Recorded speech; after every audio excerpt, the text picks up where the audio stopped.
Hi again.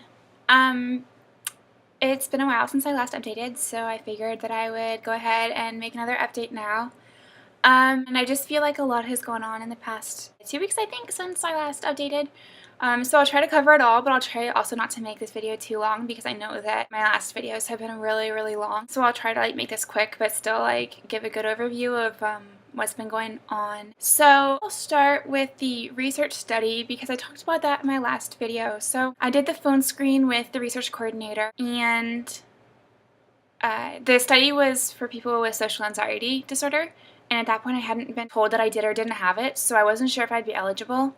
But I talked to her, and I guess the phone screen went well enough that she asked me to come in for a screening and baseline interview. Sorry, the research study is it's looking at the effects of breathing-focused yoga on social anxiety. So I took a lot of standardized surveys and stuff, and one of the surveys that I took was the Leibowitz Social Anxiety Scale, and on that questionnaire, people can score anywhere between 0 and 144. 0 is no anxiety at all, and it's just for social anxiety.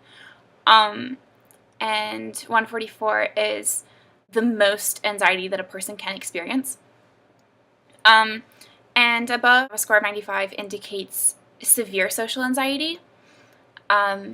So when I finished, the coordinator collected all my stuff, and then we went down together to talk to the psychiatrist who looked at my results and everything. It was a psychiatrist who was one of the lead investigators on the study.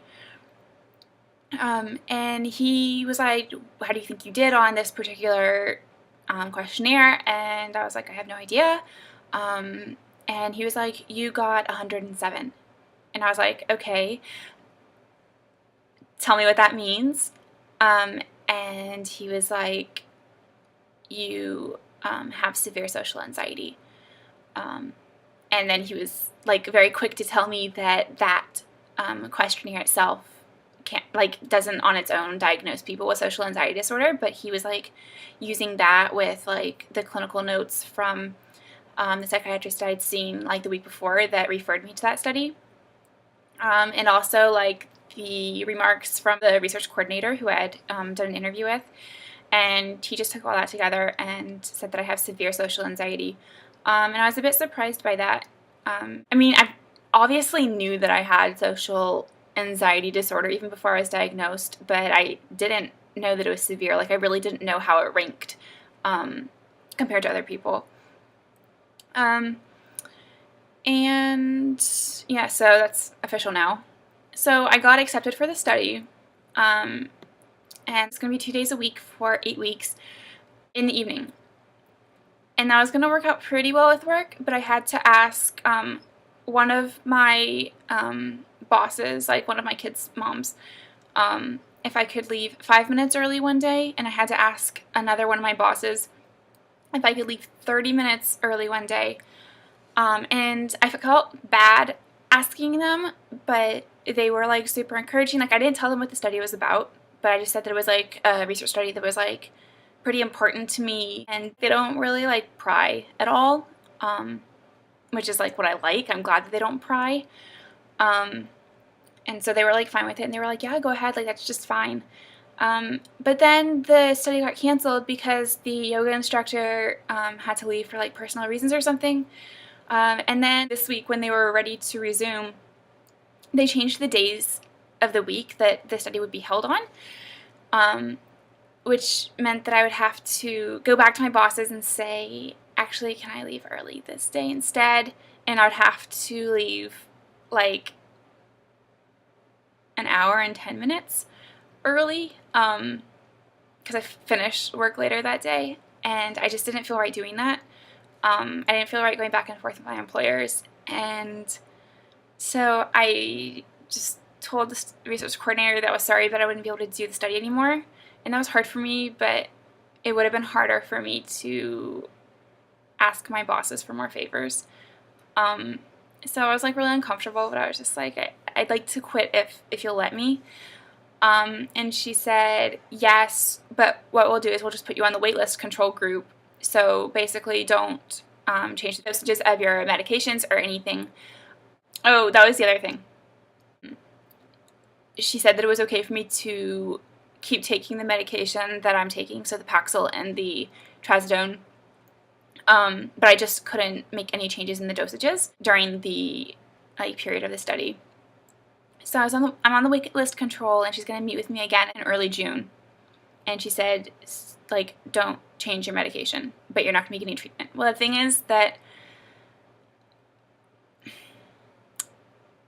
I saw my doctor again, and she said that I could increase my Paxil and I could increase my trazodone because the Paxil is not working enough and the trazodone wasn't working at all.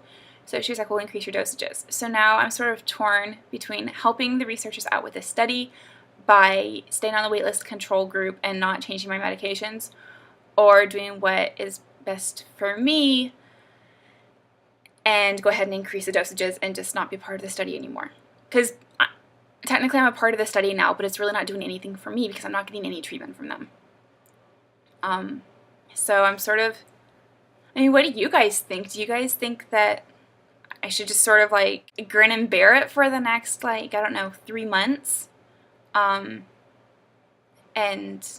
just like in the name of science? Or should I be selfish or whatever and take like the increased amount of Paxil and trazodone as a way of just like taking care of me and like, I don't know. So I'm sort of like having like a moral conflict about that because I don't know like what I should do. This is already getting long, wow. I'm going to split this into 2 videos, I'm pretty sure. Okay, well, I've been talking about medication, so I'll just continue talking about medication. So I also saw an internal medicine specialist 2 times in the past month or something for my hands because I have this thing called Raynaud's disease, and it's not like a serious thing, but it does like cause my hands to be really discolored. Like if they're the slightest bit warm, they get like swollen and like really, really red, and when I go in the cold, like they turn purple and then gray.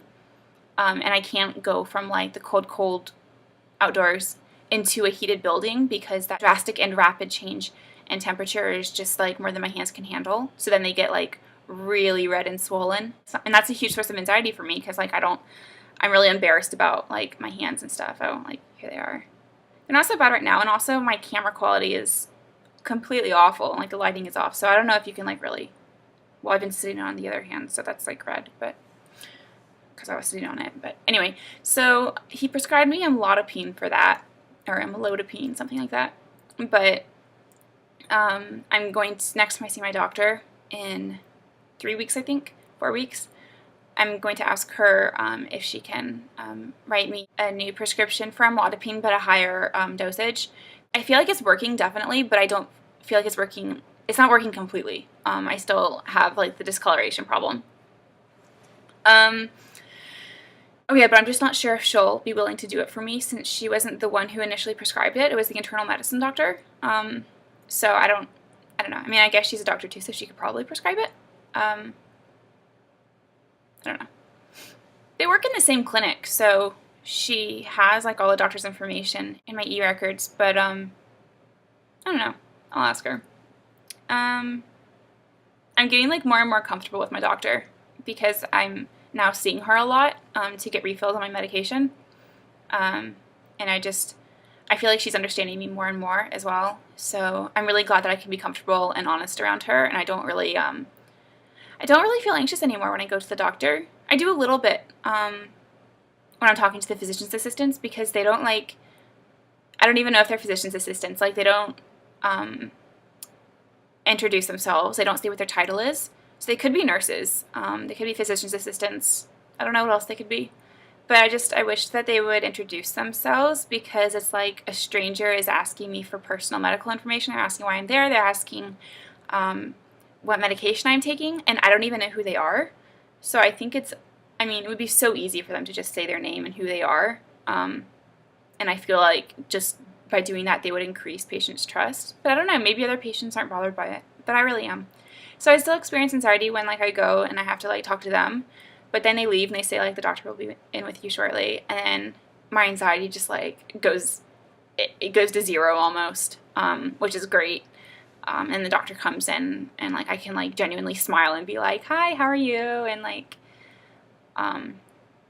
anyway, so I'm just glad that I feel comfortable with her. I'm glad that I have the doctor at you. Okay, I'm gonna stop this and make a part 2. Bye.